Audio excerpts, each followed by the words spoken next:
Man, doesn't Sunday and Monday just feel great after a conference win? No worry in the world. You're feeling good after an Aggie win. You're really looking forward to the next game. You can enjoy the landscape of college football to the fullest.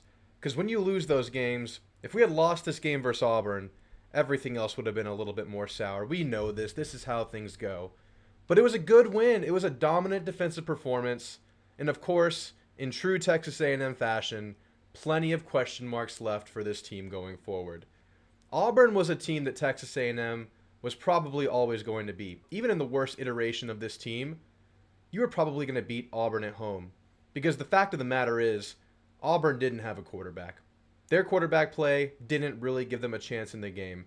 Now, I don't know what kind of career Peyton Thorne's going to have, but it's definitely not there yet. He's new to the system. He's very raw. He's coming off of injuries, and it looked like all of those things. But Texas A&M still went out there and had their best performance defensively, maybe of the last 2 years, in terms of just sheer dominance from start to finish of the game. And there are many ways to slice this game up.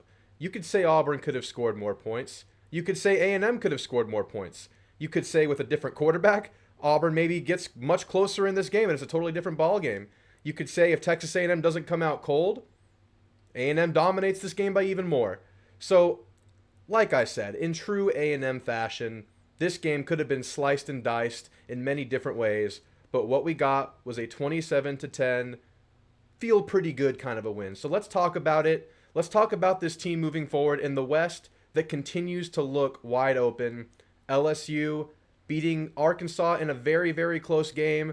Arkansas looking pretty good. Arkansas looking like a very, very worthy adversary next week. A serious test on the year. Maybe the most significant test of the year so far. And we're going to keep saying that until maybe we get through that Tennessee game. Because as I said, this team is sitting on a razor's edge right now. Lose one of these next few games, you're feeling really bad. Win them all, you're feeling like this season has been revived and rebounded. But you got through the one you had to get through, absolutely, versus Auburn. So let's get into it. But first, if you like this content, please consider subscribing. It helps me greatly. I'm trying to grow this thing, bring more Aggies and opposing fan bases into the fray. We can talk trash, we can talk about Ags, we can talk about the landscape of college football. Jump in, it helps me greatly. Thank you guys who have been here. You've been great. So while this game was largely a story of Texas A&M's dominant defensive performance, I want to start with the offense and the big elephant in the room, Connor Wigman's health. We don't know what happened. We don't know what's going on as of right now, but we're probably going to find out pretty quickly. We're probably going to find out Monday. By the time you're watching this, we might already know. My guess right now is that it's a sprain, and that has a very, very wide range of possible games missed. It could be one game out. He could be back next week. He could be out for the next 5 games.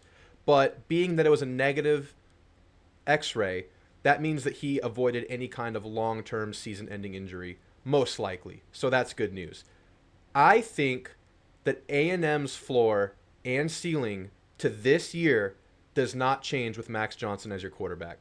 I think Max can do pretty much anything that Connor can do on a game-to-game basis in 2023. Now, where this injury really, really scares me is in Connor's long-term trajectory, because if it's a long-term injury, that's going to slow his progression down for sure. That sucks. We know Connor has the highest ceiling of all the quarterbacks on this team. And that's not just talking this year. That's talking over the next 3 years, 3 years. I am really fearful of the depth of this quarterback room now, because we know how quarterback injuries can stack up in a locker room very, very quickly. We saw it last year. We saw it 2 years ago. And there's no proven asset behind Max Johnson. We know this. That's how it is right now on this depth chart. So you're down to your last man standing. Max has to stay healthy, or Connor needs to get back ASAP. But like I said, I don't think there's a dang thing that Max can't do. We saw as soon as he went into this game, the trajectory, the outlook on the offense for the afternoon looked totally different.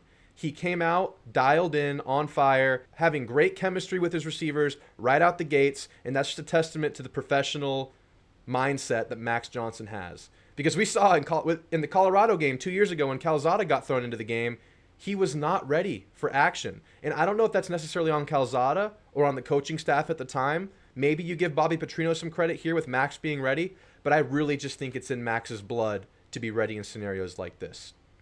I think that with this offense sputtering at the beginning of this Auburn game, a lot of that should be put on just to a cold or afternoon at the office for Connor Wigman.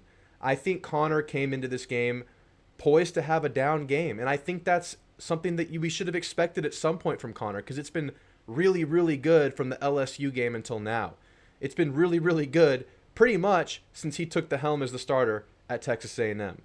So he was maybe due for a slow game or a slow half, but you could see it in those first couple of drives. His balls were not on point. He was throwing late. He was throwing behind. His timing was off. I don't know what happened to that out route with him and Ja'Day Walker. I don't know if that was on Connor, if that was on Ja'Day. We don't know that. But things just looked a little off. He missed some guys. He held the ball a little bit too long on one of those third down conversions in the red zone. And the offense was not looking good in the first half. In the first half of this game, it felt like the exact kind of game that Auburn would have needed to beat Texas A&M. A slow, ugly slog where they have a chance to keep A&M under maybe 20 points, and I think that was their route to victory, because we knew going into this game that they weren't going to be a high-powered offense. I said that they would score 28 points in the game in my preview, in my prediction, and I immediately kind of started second-guessing my prediction as I started thinking about the game more. I was thinking maybe their cap on the game would be like 24 points after I had already declared my prediction as 28. But this game started really ugly and really scary for Texas A&M. Something that's going to have to clean up is the cadence between the quarterback, the center, the rest of the offensive line, but I really think many of those multiple false starts were on the center, and we know Bryce Foster has missed a lot of ball over the years. We know he might not be dialed in and as crisp as we would hoped he would be, but he's going to get better and better as the weeks go on and as he continues to play in games. He just needs reps. They need reps as an offensive line together, because as we know, continuity is everything with that position group. So let's talk more about that offensive line, the running game going forward. I think the offensive line has shown incremental improvements from game to game. I feel much better about pass protection now than I did versus Miami and even in the first 3 games. I feel like it has taken gradual steps, but it's going to have to continue taking steps, because you're going to have another really good test in Arkansas next week and then an ultimate test versus Alabama the next week. So I feel a lot better about the offensive line picking things up, the quarterback identifying things before the snap, but the running game still needs some work. You feel like the offensive line has improved a little bit in the run block department, but it's definitely not perfect. The offensive line still seems to struggle to get to that second level of defenders, getting to the linebackers. And then in this running back group, you really feel like you've discovered a major weapon in Le'Veon Moss. And we knew what Le'Veon was, but what I mean that we really discovered was that Le'Veon is able to gain positive yardage in plays that are not perfectly blocked. He's very physical. He's very explosive. He has great forward lean, and you feel like he should maybe be the steady heartbeat kind of a back that this team needs. I think everybody's going to get reps. I think Daniels needs reps. Ruben Owens obviously needs reps. He's going to gain experience. He maybe had he definitely had his most lackluster game thus far in his short career as an Aggie.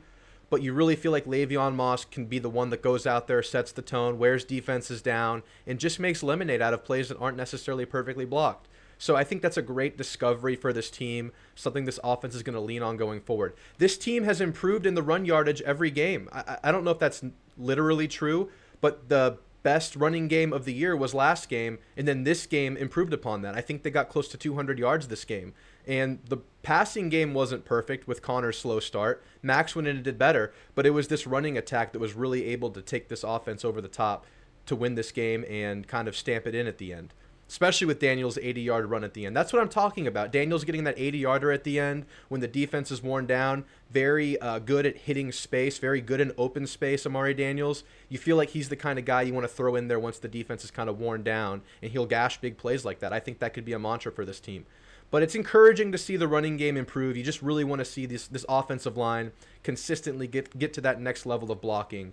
And going forward, I think it projects pretty well. I think the offensive line is improving, guys. And I think continuity was always the story of this thing. We've seen the same starting lineup in all games except for one last game when Bryce Foster rested a game, which I'm okay with in the grand scheme of things. He's coming off an ACL. You were able to have a big win versus ULM. So you hope things continue to look positive going forward. Speaking of things looking positive going forward, you really hope that Noah Thomas is okay. First of all, he's banged up. He was limping around in a couple of early games. He had to leave the game early versus ULM, and he didn't play at all this week. But more importantly than that, he lost a brother last week. A brother unexpectedly passed away in very tragic news. We're all praying for him. He's in all of our thoughts and prayers. Go donate to his GoFundMe that his family has opened up to fund the funeral. He really needs all the love he can get from us Aggies. We're all with him. We're going to be with him every step of the way. We all support him to the fullest. We really hope Noah Thomas is okay. But I was really encouraged to see Aniyah Smith get involved heavily in this offense today. I was really encouraged to see Evan get a touchdown, get some targets. He had a really big catch and run late in the game that was negated by penalties, and that was kind of a theme on the day. You really feel like this offense could have gotten close to 40 without some of those penalties. Those early red zone false starts need to be cleaned up between Bryce and the quarterback. The holding calls, I don't really know why they called. I mean, they don't always call that crossing route offensive pass interference call. They didn't versus Miami. When Miami did that against us, they called it, whatever. That was the play with Evan Stewart with the big catch and run. Just got to clean up the penalties because that kind of has been a theme so far in the year. A little bit too many penalties. And that's one of those things where I say this team is on a razor's edge. Is that the personality of this team, or are those things that this team can work through?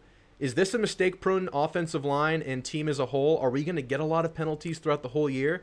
Because that can hold this team back. Because yes, you survived that versus Auburn. You were able to win scoring 27.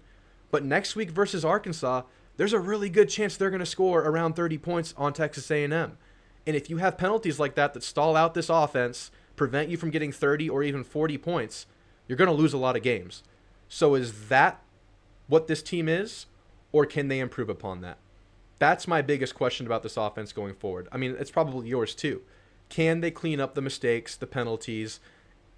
That's going to be the big thing that determines the outcome on many games going forward. It has to be, because Auburn couldn't make us pay for it. They didn't have the quarterback to get that done. It's really interesting that they could have gotten a lot of different dudes in the portal, but they went for Peyton Thorne. Hugh Freeze likes to have a running quarterback, and Thorne did not look confident in tucking it and running it. He didn't look confident making those decisions in the backfield. But of course, Texas A&M's defense had a major role in that. He was in constant pressure.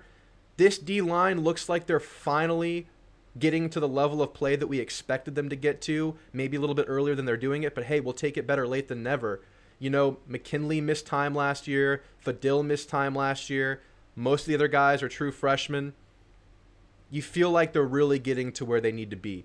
Next week versus Arkansas, it's going to be a similar level of team as a whole, plus a really good quarterback. And if Auburn had a really good quarterback versus Texas A&M, there's a chance they win that game. Peyton Thorne missed a wide-open touchdown to Fair on the wheel route that seems to doom Texas A&M every time it's run. The secondary still is not playing perfectly. There's a lot of plays where Thorne is under duress, so he can't make the pass, and he's not the kind of quarterback to make the pass under duress, but there are open receivers out there. I really don't know if I trust DeBerry on islands as a corner. I really trust him in run support and making tackles and being a physical player. I trust him to play, but I don't know if I trust him with a high-end quarterback and good receivers. It's kind of a scary situation there. Between him, Damani looked better this game. I didn't see any egregious action from Damani, but he wasn't really tested this game. Damani's been known to take some eye candy, to take the bait, so to speak, now and then, where the fakes can kind of draw him in, the cuts can kind of get to him. But he looked fine this game. I'm just a little bit worried about DeBerry on an island, and many of these guys on an island. It seems like receivers are able to get to that deep level on this secondary, and that's going to have to be honed in, unless you're going to be as disruptive as you were up front this game on all the games going forward. But I don't think we can expect 7 sacks and 15 tackles for losses going forward. So secondary, still a concern. Corner play, still a concern. But I think the most positive storyline coming out of the start of this year is that Texas A&M, what was once a question mark, now is a strength on this team, and that's the linebacker group. We know what Edgerrin Cooper is. He's a consistent player. I really wished he would have gotten that touchdown. It feels like he deserves one. He's been a player for so long. He's been a mainstay for so long. I really wanted him to get that. I was so happy for him until it got called back, and that's a discussion that you guys can have. I'm not going to visit that this game. I think you don't overturn it. I guess I'm visiting it now. I think you don't overturn it because I don't think it was indisputable. I can see an argument for it, but typically that kind of play stands. Regardless, the linebacker group looks really good, and that's due to none other than the discovery, the emergence of one Torian York. Think about the wealth of riches on this Texas A&M defense. High 4 stars, highly rated 4 stars, 5-star players all over the field, in the secondary, in the front 7, and then a lowly 3-star, middle of the pack kind of a player, at least relative to Texas A&M's recruiting, and he is an unequivocal strength of this team. He is always in the right place at the right time. He does not take the bait. He does not get caught up in the line of scrimmage. He is disciplined, and from all accounts, he is a leader, and he is getting other players aligned into position, and he's making calls pre-snap. What a grab as a true freshman Texas A&M has, and we'll continue to talk about him because he is that good. He was the freshman of the week. I don't know if it was national or SEC, but he was the freshman of the week, and he is just getting started, guys. This is such a positive development for this team. And now you really feel like Texas A&M has a really strong front 7 with the depth of the defensive line, the sheer talent of the defensive line, and now with a strong linebacker group that brings a senior off the bench in Chris Russell. I know he's had his issues over the years, but you still bring a solid senior off the bench to spell either of those linebackers. Long term, we still have question marks about this linebacker group. What's going to happen once Chris Russell and Edgerrin Cooper move on? But you feel really good about it this year. This front 7 looks legit, guys. It looks legit from left to right. I'm saying front 7, but deep down we know it's a front 5 or 6 because the 3-man front with 2 linebackers that Texas A&M likes to equip. But we'll take it. It's very positive moving forward, and it's going to be very, very useful against a strong running attack in Arkansas next week, especially if Rocket Sanders ends up playing. But that is such a positive development for this team, something that they're going to lean on going forward. So going forward, we are going to find out what Texas A&M is because, like I said, in true A&M fashion, we still don't have all the answers yet. We have some answers. We know this defensive line is looking more and more disruptive. We know we can trust these linebackers now. We know we have a great quarterback, regardless of who it is. The offensive line is taking gradual steps. The receiver group is great, but can they dial up consistent pressure? Can this secondary keep a lid on more elite passing attacks? Can they contain running quarterbacks that are better at running than Peyton Thorne, like KJ Jefferson next week? And most importantly, can they avoid drive stalling penalties on offense? Because that is going to doom you versus these next 3 opponents. If you stall out on these drives versus even Alabama, Arkansas, and definitely Tennessee, you're going to get outscored. It's just how it's going to be. These teams are much better offensively than Auburn coming up. So it was a good test. It was a good measuring stick game. But of course, we don't have all the answers, but we do feel pretty good. In the first half, it felt like this thing was going doomsday mode, guys, and they avoided it. They came out on top. They came out with a big win. So what are your big takeaways from this game? I know this thing is all over the place. So many different ways this game could have gone, but it came out positive. And I have a question for you guys. What is our new floor and ceiling to the year? Are we an 8-4 team at worst, or can this thing still go very south and become like a 7-5, 6-6 team?